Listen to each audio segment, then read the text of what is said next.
The Olympics officially kick off tonight at the opening ceremony. But besides the big show, there are also some major games to look out for. And who better to talk with than CBS News contributor Dana Jacobson. Thanks for being here. My pleasure. It's very exciting. Let's talk about tonight's ceremony. Will soccer fans be happy?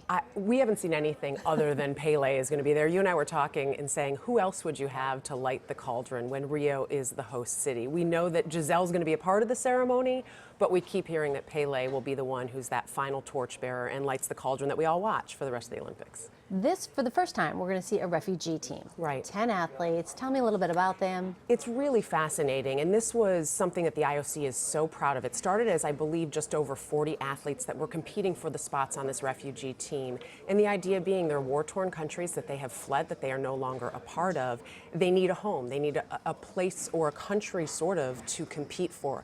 They'll walk under the Olympic flag. If any of them win, they will hear the Olympic music, and it's South Sudan is one, Ethiopia also, 2 Syrian refugees as well, 3 different sports that we'll see them in. There's judo, swimming, and also a mix between, I think there are a few marathoners and then also other competing in track and field events, so in running events.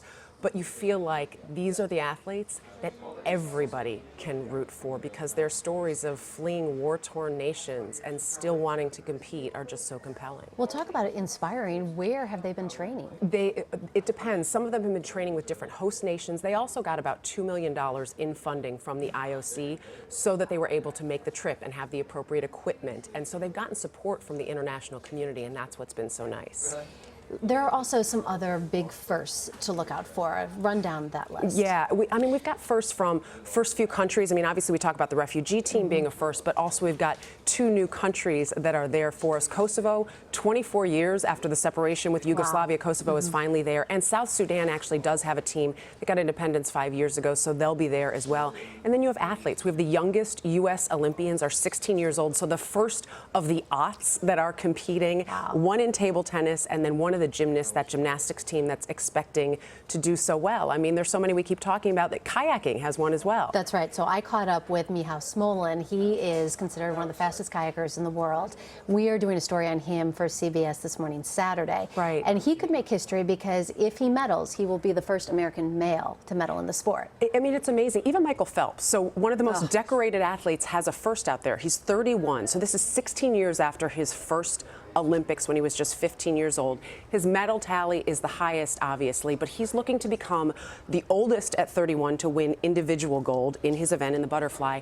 And then also, in doing so, if he's able to do that in 16 years apart, he'd be the first Olympian ever to medal with that. And actually, I think it's 12 years apart from gold to gold. First Olympian to do that. We have watched his amazing career over the years. What puts him in a league of his own? Well, so many things. His dominance and over the amount of time. You think about Olympic athletes, and they can dominate for a couple of Olympics. But again, 12 years apart to potentially have a gold medal. And truly, nobody's doubting that he has that ability right now. And he has a comeback story now. This is very different. He had retired. He had had a DUI. He had gone into rehab. He's now a father. All these things that changed in his life. We watched this young boy when he was 15 years old on the stage, and I think we were captivated by that.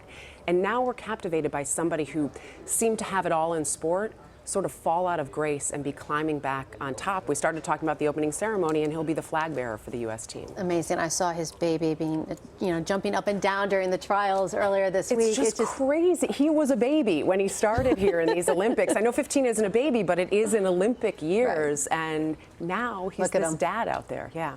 So what other U.S. teams are expected to do well? So this one fascinated me. We know the basketball teams are going to do well, and the women are so dominant. I haven't seen anybody say that there's even a chance that they will lose, but watch for the U.S. women's 8. This is rowing. They are also just as dominant. Over the last decade, be it World Championship or Olympics, so 2 Olympics and World Championships between it all, they're the only ones to capture gold. And in trying to make a comparison, I wrote a great comparison in Sports Illustrated, the only team that has really had that kind of dominance that they can think of would be the Russian hockey team that was the Soviet Union hockey team that we remember. Wow, that's a big comparison. Yeah. Dana Jacobson, thank you so much. Thank you.